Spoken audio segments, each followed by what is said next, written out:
Climate change not only results in a devastating loss of species, it can also threaten farming, rising temperatures affecting rainfall and seasonal patterns on a global scale. Of course, the impact of the coronavirus and what possible impact it might have on the agricultural sector.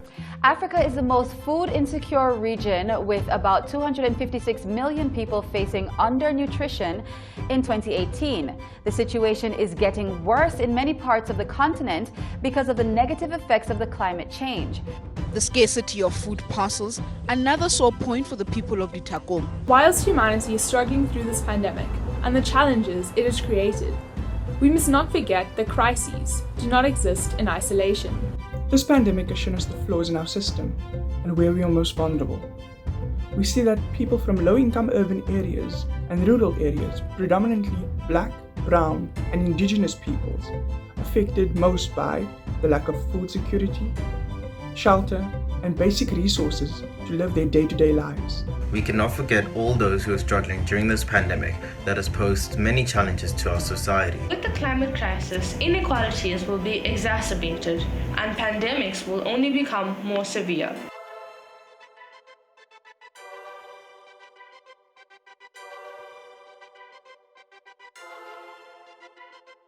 In the COVID crisis, many people are already struggling to put food on the table.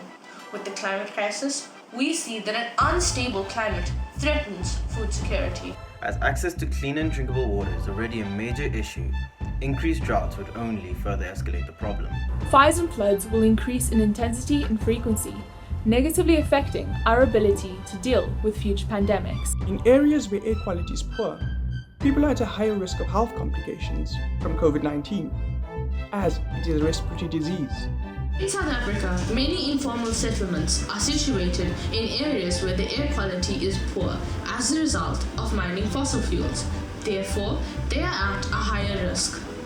At a time like this, it is surprising that the proposed air pollution limit reduction has been replaced by a much weaker limit reduction by the government. It has never been more apparent that climate justice is needed to mitigate future crises. To beat this pandemic, other crises, and achieve climate justice, we need to build resilience and community through social solidarity. It is our responsibility to ensure that socio-environmental justice is achieved. For more information and ways that you can help, be sure to follow the African Climate Alliance at African Climate Alliance on Facebook and Instagram, as well as AFRCLM Alliance on Twitter. and the Collective Movement social media pages here.